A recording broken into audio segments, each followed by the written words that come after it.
നമസ്തേ. വിഷുക്കണി കണ്ടുണരുന്ന മേടമാസ പുലരികൾ രത്നം പോലെ തിളക്കമുള്ളതും സന്തോഷവും സമൃദ്ധിയും നിറഞ്ഞ നാളുകളാകട്ടെ. രത്നശാസ്ത്രിയുടെ പുതിയൊരധ്യായത്തിലേക്ക് എല്ലാവരെയും സ്വാഗതം ചെയ്യുന്നു. കൂടെയുള്ളത് ഉണ്ണികൃഷ്ണൻ ശിവാസ്. രത്നശാസ്ത്രിയിലേക്ക് സ്വാഗതം സാർ. നമസ്കാരം. നമസ്തേ.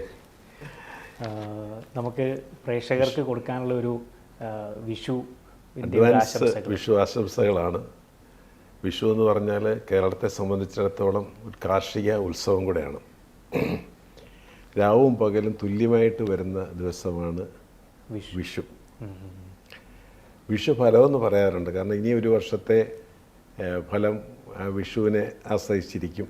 വിഷുഫലം എന്ന് പറയും അതിന്. ഇനി വരുന്ന ഒരു കൊല്ലക്കാലം എങ്ങനെ പോകുന്നു എന്നൊക്കെ ചിന്തിക്കുന്ന ആൾക്കാരും ഉണ്ട്. അപ്പോൾ എല്ലാവർക്കും ഈ വിഷു ഒരു നല്ല ഫലത്തെ നൽകട്ടെ. ഈ ഒരു വർഷക്കാലം, വിഷു മുതൽ അടുത്ത ഒരു വർഷക്കാലം ഏറ്റവും സന്തോഷവും ഐശ്വര്യവും സമാധാനവും സമ്പൽ സമൃദ്ധിയും ഉണ്ടാകട്ടെ എന്ന് ആദ്യമായിട്ട് ആശംസിച്ചുകൊള്ളട്ടെ.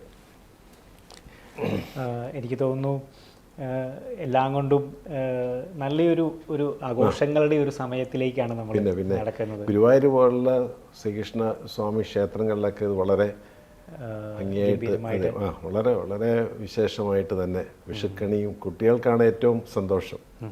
അവർക്ക് വിഷുക്കൈ നീട്ടം കിട്ടും. സ്കൂളുകളൊക്കെ എക്സാമൊക്കെ കഴിഞ്ഞ് വെക്കേഷൻ കാലഘട്ടമാണ്. സൂര്യൻ ഉച്ചസ്ഥിതിയിലേക്ക് കയറുന്നു. അതാണ് വിഷുവിൻ്റെ ഒരു പ്രത്യേകത. മേടമാസം. എനിക്ക് തോന്നുന്നു നമ്മൾ മുമ്പുള്ള എപ്പിസോഡുകളിലും നമ്മൾ ചർച്ച ചെയ്തുകൊണ്ടിരുന്നത് മേടലഗ്നത്തെക്കുറിച്ചും മേടലഗ്നത്തിൽ ജനിച്ചിട്ടുള്ള ആൾക്കാരുടെ പ്രത്യേകതകളും മേടലഗ്നത്തിൻ്റെ അധിപനായ ചൊവ്വയുടെ പ്രത്യേകതകളെ കുറിച്ചാണ് നമ്മൾ പറഞ്ഞുകൊണ്ടിരുന്നത്. സംസാരിച്ചത് മേടമാസം എന്ന് പറയുമ്പോൾ സൂര്യൻ ഉച്ചത്തി വന്നു. സൂര്യൻ ഉച്ചത്തി വന്നാലത്തെ സ്ഥിതി എന്താണ്? ചൂടാണ്. ഏറ്റവും ചൂടുള്ള മാസമാണ്.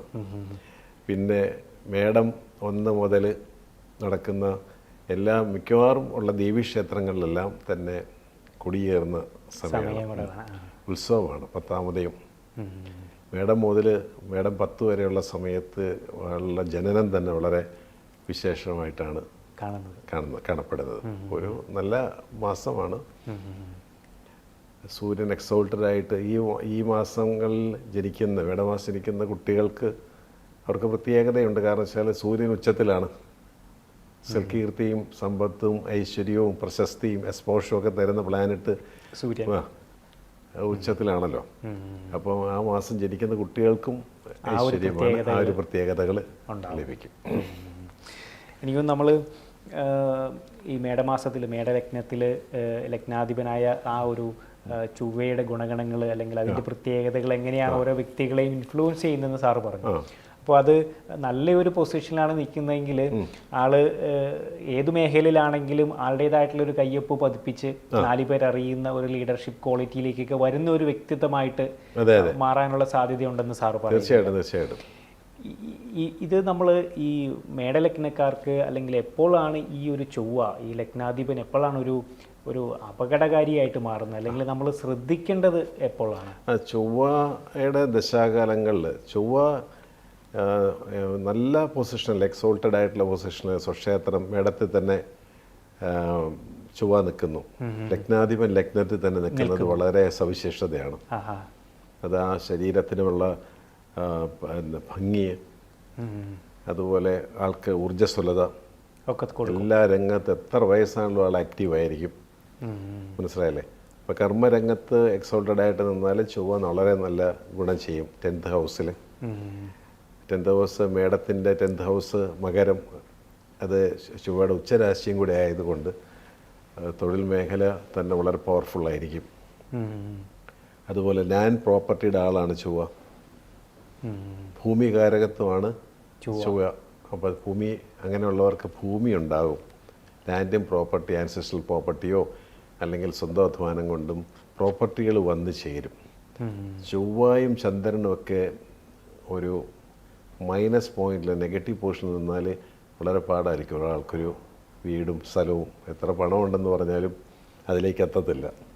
ലാൻഡ് ആൻഡ് പ്രോപ്പർട്ടിയുടെ കാരണക്കാരായിട്ടുള്ള 2 ഗ്രഹങ്ങൾ നന്നായിട്ട് ചാർട്ടിൽ നിന്നാൽ, ചൊവ്വയും ചന്ദ്രനും നിന്നാൽ വളരെ നന്നായിട്ട് അവർക്ക് ഒരുപാട് ഭൂമി ഉണ്ടാവും, ഭൂസമ്പത്തുള്ളവരായിരിക്കും.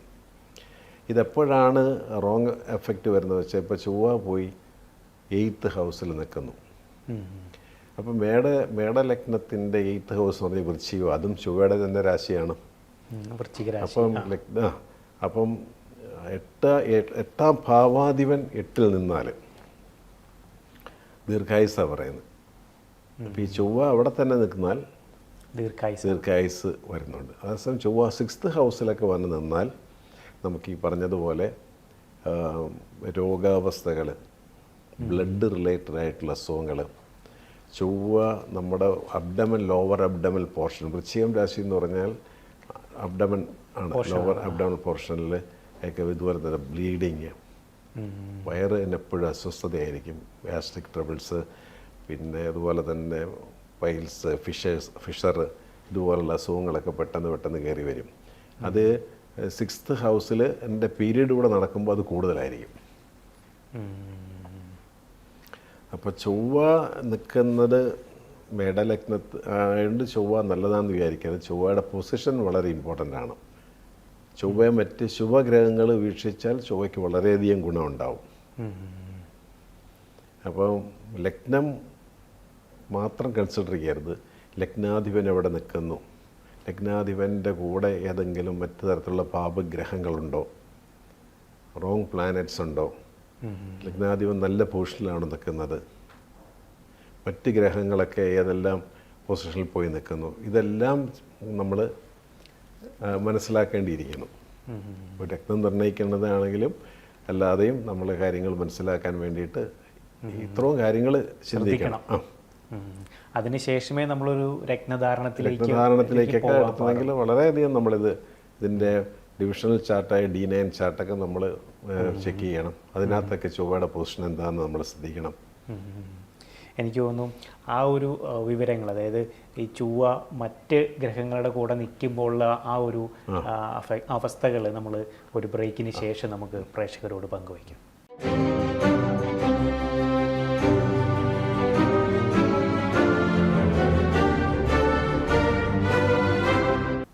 Welcome back to Ratnashastram. നമ്മൾ പറഞ്ഞു വന്നിരുന്നത് ലഗ്നാധിപനായ ചൊവ്വ മറ്റ് ഗ്രഹങ്ങളുടെ കൂടെ നിൽക്കുമ്പോഴുള്ള ആ ഒരു കാര്യങ്ങളെക്കുറിച്ചാണ് നമ്മൾ പറഞ്ഞു വന്നിരുന്നത്. അതേപോലെ തന്നെ സാറ് പറയുകയുണ്ടായി, ഈ മേടം രാശി എന്ന് പറയുന്നത് കാലപുരുഷൻ്റെ ശിരസ്സാണ്. അതെ. അപ്പോൾ നമ്മൾ ഈ ചൊവ്വ ഒരു അപകടകാരിയായി മാറുന്നത് നമ്മൾ എന്താണ് ആ ഒരു ടൈമിൽ നമ്മൾ ശ്രദ്ധിക്കുന്നത്? അല്ല, ചൊവ്വ മേടം രാശി എന്ന് പറയുന്നത് ശിരസ്സാണ്. അപ്പം ഇവിടെ നമുക്ക് ഒരു കാര്യം ശ്രദ്ധിക്കേണ്ടത്, ശനിയുടെ ഒരു ഡെബിലിറ്റേഷൻ സംഭവിക്കുന്ന രാശി ഇതാണ്. മേടം രാശിയിൽ ശനി നീചത്തിലാണ് നിൽക്കുന്നത്. അപ്പോൾ ശിരസ്സിൽ ശനി നീചത്തിൽ നിൽക്കുന്നത് ആൾക്കാർ വളരെ ശ്രദ്ധിക്കണം. നമുക്ക് ഈ പറഞ്ഞ പോലെ തലകറക്കം, പ്രഷർ വേരിയേഷൻസ്, തലയിൽ ഭാഗത്തായിരിക്കും അപകടങ്ങൾ, ഒരു ആക്സിഡൻ്റൊക്കെ ഉണ്ടായാൽ തലയടിച്ച് വീഴുക. പിന്നെ നമ്മൾ കൃത്യമായിട്ടുള്ള എക്സസൈസുകൾ, ബ്രീത്തിങ്ങുകൾ, പ്രാണായാമങ്ങളൊക്കെ ചെയ്യേണ്ടവരാണ് ഇവർ. ഇല്ലെങ്കിൽ ഈ സ്ട്രോക്ക് പോലുള്ള കാര്യങ്ങൾ പെട്ടെന്ന് കയറി ബാധിക്കും, ഉണ്ടാകാൻ ചാൻസസ് കൂടുതലാണ്. അതാണ് മേടൻ രാശിയുടെ ശ്രദ്ധിക്കേണ്ട ഒരു ഘടകം. ശനി ഉണ്ടോ എന്ന് നമ്മളവിടെ ചെക്ക് ചെയ്യണം. പിന്നെ ഈ ലഗ്നാധിപൻ ആണല്ലോ ചൊവ്വയുടെ കൂടെ ഏതെല്ലാം ഗ്രഹങ്ങൾ നിൽക്കുന്നു എന്നുള്ളതും ഒരു ശ്രദ്ധിക്കേണ്ടതാണ്. ചൊവ്വയുടെ കൂടെ റോങ് ആയിട്ടുള്ള പ്ലാനറ്റ്സ് നിന്നാൽ അതിൻ്റെ കാലഘട്ടത്തിൽ ചൊവ്വ ശനി നിന്ന ശനിദശയിലും ചൊവ്വയുടെ ദശാകാലത്തും ശ്രദ്ധിക്കണം നമ്മൾ, പ്രത്യേകിച്ച് എസ്പെഷ്യലി. നല്ല ഗ്രഹങ്ങളിലെ പീരീഡ് വരുമ്പോൾ ഇതൊന്നും അറിയത്തില്ല, നമ്മൾ തട്ടും മുട്ടുമൊന്നും കൂടാതെ അങ്ങ് കവറപ്പ് ചെയ്ത് പോകും. ഇവരുടെ തന്നെ ഗ്രഹങ്ങളുടെ കാലഘട്ടങ്ങൾ വരുമ്പോഴാണ് ഇത് കൂടുതലായിട്ടും നമ്മളെ എഫക്റ്റ് ചെയ്യുന്നത്. ഒരുപാട് കാര്യങ്ങൾ നമുക്ക് ഇതിനകത്തുനിന്ന് മനസ്സിലാക്കിയെടുക്കാൻ സാധിക്കും. ചൊവ്വയും ചന്ദ്രനും തമ്മിൽ നല്ലൊരു ബന്ധമുള്ള വളരെ ഫ്രണ്ട്ലി പ്ലാനറ്റ്സുമാണ്.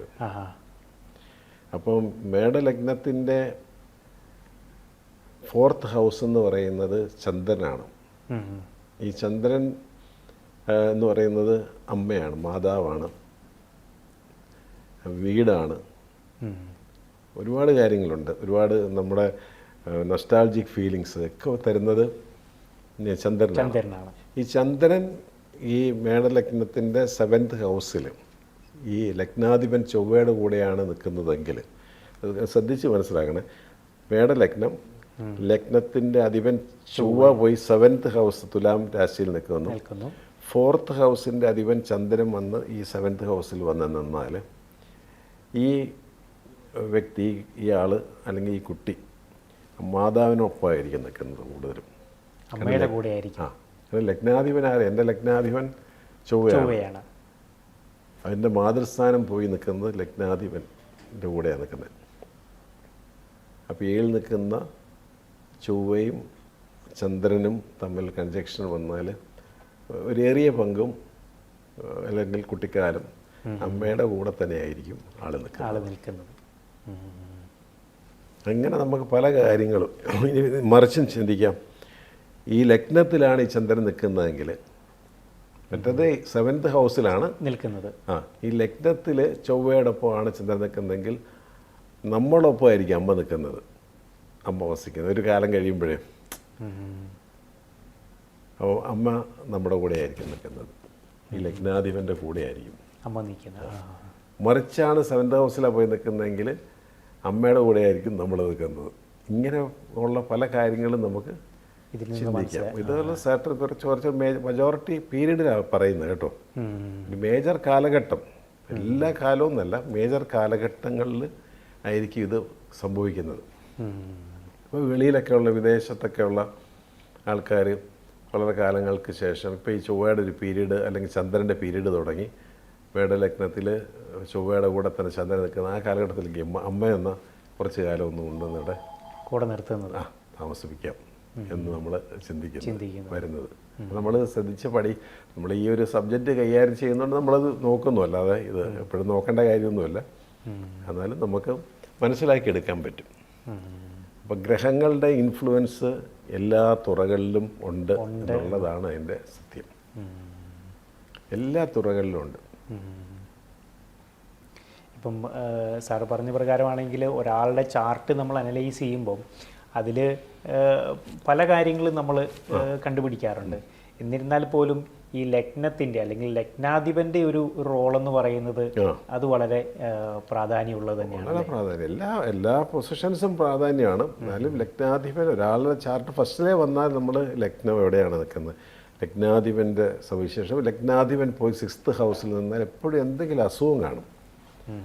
ഇത് ചെറുപ്പത്തിലായിരിക്കണമെന്നില്ല. ഇപ്പോൾ ഒരു 40 വയസ്സൊക്കെ കഴിഞ്ഞിട്ട് വരുന്ന കാലഘട്ടത്തിലായിരിക്കും നമ്മളുടെ ഇമ്മ്യൂണിറ്റി എല്ലാം കുറഞ്ഞ് വരുന്ന സമയങ്ങളിലാണ് ഈ അസുഖം ചെറുപ്പത്തിൽ തന്നെ ഡയബറ്റിക് ഒക്കെ വരുന്ന ആൾക്കാരില്ലേ. അതേപോലെ ഇത് പോയി 8th ഹൗസിലാണെങ്കിൽ അപകട ചാൻസാണ് കൂടുതൽ വരിക. 8th ഹൗസ് എപ്പോഴും അപകടങ്ങൾ ഉണ്ടാക്കുന്ന കാര്യങ്ങളായിരിക്കും. ലഗ്നാധിപൻ തന്നെ 8th ഹൗസ് എന്നാൽ ആൾക്ക് തന്നെ ഒരു നിഗൂഢത കാണും. മൊത്തത്തിലൊരു രഹസ്യ സ്വഭാവം വെച്ച് കൊള്ളത്തുന്ന ആളായിരിക്കും. കാരണം 8th ഹൗസ് അങ്ങനത്തെ ഒരു ഹിഡൻ ആയിട്ടുള്ള ഹൗസാണ്. 8th ഹൗസാണ് നമ്മൾ മൈനിങ് ഒക്കെ ശരിക്കും 8th ഹൗസിനെ ചെക്ക് ചെയ്താൽ മനസ്സിലാക്കാൻ പറ്റും. മൈനിങ്ങുമായിട്ട് ബന്ധപ്പെട്ട ആൾക്കാർ, ബന്ധമായിട്ടുള്ള ജോലികൾ, ഇതെല്ലാം എല്ലാം നമുക്ക് ഒരു ഹിഡൻ ആയിട്ടുള്ള സംഗതികൾ നമ്മൾ പുറത്ത് കൊണ്ടുവരുന്ന ഒരു വ്യക്തിയാണ്. അപ്പോൾ ഒരു ലഗ്നാധിപൻ തന്നെ പോയി നിന്നാൽ ഒരുപാട് രഹസ്യ സ്വഭാവങ്ങൾ കാണും. മനസ്സിലായല്ലേ? അല്ലെങ്കിൽ പല രഹസ്യങ്ങളും സൂക്ഷിച്ച് മനസ്സിൽ വെക്കുന്ന ആളായിരിക്കും. അങ്ങനെയാണ് ഈ 8th ഹൗസിനെ കുറിച്ച് നമ്മൾ പറഞ്ഞത്. 6th ഹൗസ് രോഗമാണെങ്കിൽ 8th ഹൗസ് അപകടമാണ്. അപ്പോൾ ഈ ചൊവ്വ ലഗ്നാധിപൻ പോയി 12th ഹൗസിൽ നിൽക്കുകയാണെങ്കിൽ 12th ഹൗസ് ഇപ്പോൾ മേടലഗ്നത്തെക്കുറിച്ചാണ് നമ്മൾ സംസാരിക്കും. മേടലഗ്നത്തിൻ്റെ 12th ഹൗസ് എന്ന് പറഞ്ഞാൽ മീനം എന്ന് പറയുന്നത്. മീനം ഒരു ജലരാശിയാണ്, ജലമാണ്, ജലത്തിലാണിത് മുങ്ങിക്കിടക്കുന്നത്. മീൻ ഫിഷ് തന്നെയാണല്ലോ അതിൻ്റെ മീനത്തിൻ്റെ അതിൻ്റെ സിമ്പിൾ തന്നെ അതാണ്.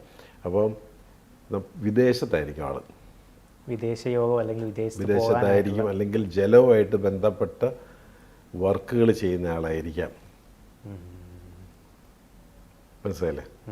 ഓൾമോസ്റ്റ് ലഗ്നാധിപൻ 12th ഹൗസ് വിദേശത്തിന് കൂടുതലായിട്ട് പറയുന്നത്, പ്രത്യേകിച്ച് മേട ലഗ്നവും 12ൽ ചൊവ്വയും നിൽക്കുന്നത് അതിനെ സൂചിപ്പിക്കുന്നുണ്ട്. എനിക്ക് തോന്നുന്നു ഇത് വളരെ ഇൻട്രസ്റ്റിംഗ് ആയിട്ടുള്ള കാര്യങ്ങളാണ്. നമ്മളത് അത്രയും ഡീറ്റെയിൽ ആയിട്ട് നമ്മൾ അതിലേക്ക് പോകണമെങ്കിൽ നമുക്ക് അതിൻ്റെ കാര്യങ്ങളും വ്യക്തമായിട്ട് മനസ്സിലാകുകയുള്ളൂ. എനിക്ക് തോന്നുന്നു നമുക്കൊരു ബ്രേക്കിന് ശേഷം തിരികെ വരാം.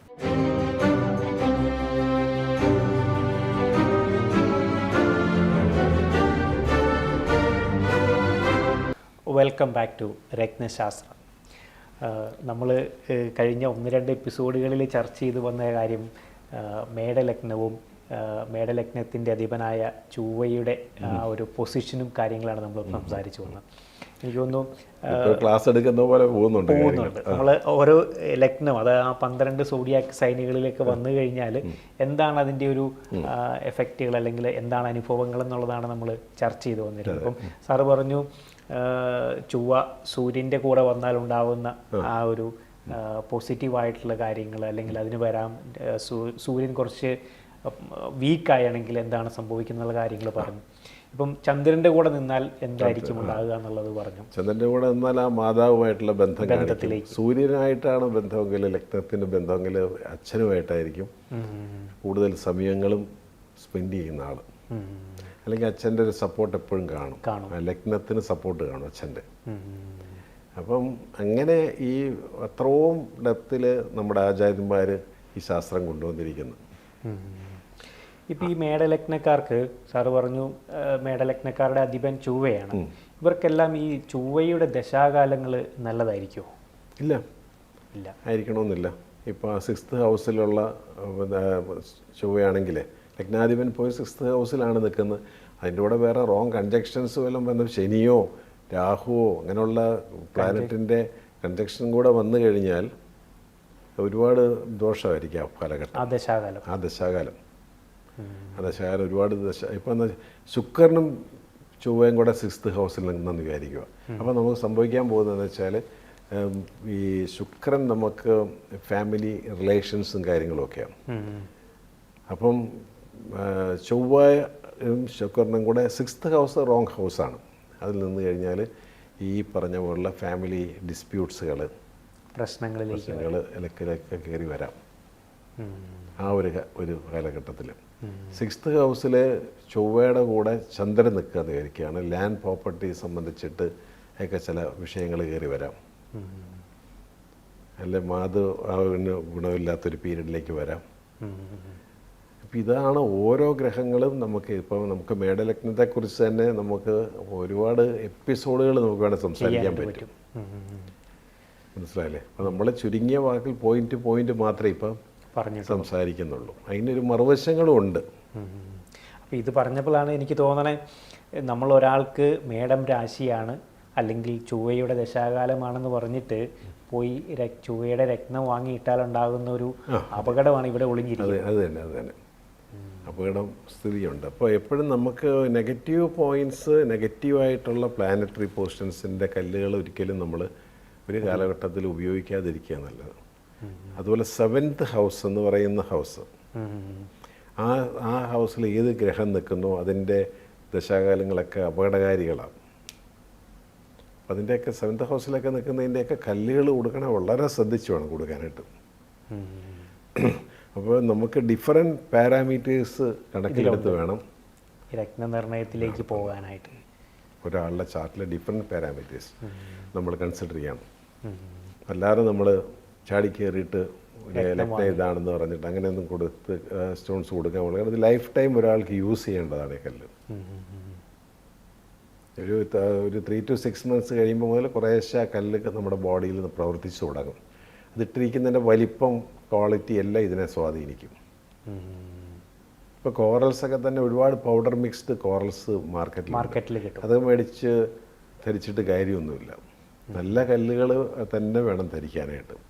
ഇല്ലെങ്കിൽ അതിനൊരു ബഡ്ജറ്റ് ആകുന്ന കാലഘട്ടത്തിൽ ധരിച്ചാൽ മതി, കുഴപ്പമില്ല. വില കുറഞ്ഞ കല്ല് എന്ന് പറയുമ്പോഴത്തേക്കും ഈ പൗഡർ മിക്സിനൊക്കെ ഹാഫ് പ്രൈസ് പോലും വരുന്നില്ല. അതിലേക്ക് പോകാതെ പോകുമ്പം അത് കൃത്യമായിട്ട് യൂസ് ചെയ്യുക.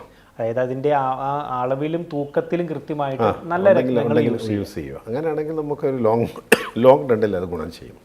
ഒന്നും ഷോർട്ട് സ്പാനിലല്ല നിൽക്കുന്നത്. നമ്മൾ ഇന്നലെ കല്ലിട്ടു, മിനിഞ്ഞാന്ന് കല്ലിട്ടു, ഇന്ന് നമുക്ക് ഇങ്ങനെയൊക്കെ ചില കാര്യങ്ങൾ വന്നു, അത് അങ്ങനെ ഇൻഡിക്കേറ്റ് ചെയ്ത് നിങ്ങൾ ഇട്ടില്ലെങ്കിലും നിങ്ങൾക്ക് ഇത് വരും. എന്തെല്ലാം പ്രോബ്ലംസുമായിട്ടാണ് ചിലർ വരുന്നത്. ഇപ്പോൾ കല്ലിട്ട് കഴിയുമ്പോൾ കല്ലിലോട്ട് അതെല്ലാം കണക്ട് ചെയ്യും. ഇങ്ങനെയൊക്കെ ഒരുപാട് അനുഭവങ്ങളുണ്ട്. നമുക്ക് ഇത്രയും വർഷത്തെ അനുഭവങ്ങളാണ് ഞാൻ പറയുന്നത്. ഒരു 95% ആൾക്കാർക്കും അത് റിസൾട്ട് ഉണ്ടാക്കിയിട്ടുണ്ട്. നമ്മളുടെ രത്നത്തിൻ്റെ നമ്മൾ കറക്റ്റായിട്ട് നമ്മൾ ഐഡൻറ്റിഫൈ ചെയ്ത് കൊടുക്കുകയും ചെയ്യിക്കണം. അതിൽ കൂടെ അവരുടെ മൗത്ത് ടു മൗത്ത് പബ്ലിസിറ്റിയിലാണ് എപ്പോഴും എന്നെ ആൾക്കാർ അപ്രോച്ച് ചെയ്യുന്നത്. എനിക്ക് തോന്നുന്നു ഇത് തന്നെയാണ് നമ്മൾ കൃത്യമായിട്ടുള്ള ആ ഒരു രത്നനിർണയം എന്തുകൊണ്ടാണ് ആവശ്യം, അല്ലെങ്കിൽ എന്തുകൊണ്ടാണ് നിങ്ങളത് ചെയ്യണം, എന്നിട്ട് നല്ല രത്നത്തിലേക്ക് അതിൻ്റെ കൃത്യമായ തൂക്കത്തിലും അളവിലും പോകണം എന്ന് പറയുന്നതിൻ്റെ ഒരു കാരണം ഇത് തന്നെയാണ് പറയുന്നത്. തീർച്ചയായിട്ടും. അപ്പോൾ മേഡം രാശി ഒരു വളരെ പവർഫുൾ ആയിട്ടുള്ളൊരു രാശിയാണ്. സോഡിയാക് സൈനിലെ ഫസ്റ്റ് സൈനാണ്. സോഡിയാക് സൈനിൽ അതിൽ നമുക്ക് ചൊവ്വ, സൂര്യൻ, പിന്നെ അതിൻ്റെ ഒരു മൈനസ് പോയിന്റ് നിൽക്കുന്നത് ശനി. ഇത്രയും ഗ്രഹങ്ങളാണ് ഇതിനകത്ത് ഒരു പെട്ടെന്ന് നമ്മൾ കണ്ടു നോക്കി മനസ്സിലാക്കാവുന്നു. ഇപ്പോൾ സൂര്യനൊക്കെ എക്സോൾട്ടഡായിട്ട് തന്നെ വളരെ എക്സോൾഷൻ സംഭവിച്ച് നിൽക്കുന്ന ഉച്ചസ്ഥിതിയിൽ നിൽക്കുന്ന ഒരു റൂളറെ പോലെ തന്നെ ആയിരിക്കും. ഞാനൊരു ചാർട്ടിൽ ഞാൻ ചുമ്മാ ഒരു ക്യൂരിയോസിറ്റി കൊണ്ട് നമ്മളെ പഠനത്തിൻ്റെ ഭാഗമായിട്ട് ഞാൻ അത് പറയാമെന്ന് എനിക്കറിയത്തില്ല. അക്ഷത നാരായണ മൂർത്തി അറിയാലോ, ഋഷിക് സുനക്, അതെ എല്ലാവർക്കും അറിയാം. അവരുടെ ചാർട്ട് അവർക്ക് 4th 25/4/80 ഞാൻ ഇതിനകത്ത് നെറ്റിലേക്ക് നോക്കിയപ്പോൾ അവരുടെ ഡേറ്റ് ഓഫ് ബർത്ത് ഒക്കെ സൂര്യനാണ് എക്സോൾട്ടഡ് ആയിട്ട് നിൽക്കുന്നത്. ആ ഒരു എക്സ്പോഷർ അവർക്ക് കൊടുത്തിട്ടിരിക്കുന്നത്. അപ്പോൾ സൂര്യൻ പിതാവാണ്. അച്ഛൻ്റെ ആ ഒരു ഇത് വന്നിട്ടുണ്ട്. അമ്മയുടെ ഉണ്ട്, എങ്കിലും അച്ഛൻ്റെ അത് പ്രൊമനൻ്റ് ആയിട്ട് നിൽക്കുന്നു. വളരെ ഒരു ഫസ്റ്റ് ലേഡി അല്ലേ? അതെ. അപ്പോൾ അത് വലിയൊരു കാര്യമാണ്. ഞാനത് ഇപ്പോൾ ഇങ്ങനെ ഒരു ക്യൂരിയോസിറ്റിയിൽ ഞാനത് പങ്കിട്ടെന്ന് മാത്രമേ ഉള്ളൂ. അങ്ങനെ പല വളരെ ലൈം ലൈറ്റ് നിൽക്കുന്ന പല ആൾക്കാർക്കും സൂര്യൻ വളരെ പ്രോമിനൻ്റ് ആയിരിക്കും. കാരണം കീർത്തി കൊണ്ടുവരുന്ന ഒരു ആളുകൂടിയാണ് സൂര്യൻ. എനിക്ക് തോന്നുന്നു നമ്മുടെ ഈ ഒരു എപ്പിസോഡും ഇതിന് മുമ്പുള്ള എപ്പിസോഡുകളും മേഡം രാശിയെക്കുറിച്ചാണ് നമ്മൾ കൂടുതലായിട്ട് ചർച്ച ചെയ്തത്. അപ്പം വരുന്ന എപ്പിസോഡുകളിൽ, ഇനിയുള്ള എപ്പിസോഡുകളിൽ നമുക്ക് അടുത്ത ഇടവം രാശിയെക്കുറിച്ചും അതിൻ്റെ പ്രത്യേകതകളെക്കുറിച്ചും നമുക്ക് പ്രേക്ഷകരായിട്ട് പങ്കുവയ്ക്കാം. ഇന്നത്തെ എപ്പിസോഡ് നമുക്ക് വൈൻഡപ്പ് ചെയ്യാനായിട്ടുള്ള സമയമായി. നമസ്തേ. ഒരിക്കൽ കൂടെ എല്ലാവർക്കും വിഷു ആശംസകൾ നേർന്നുകൊള്ളുന്നു.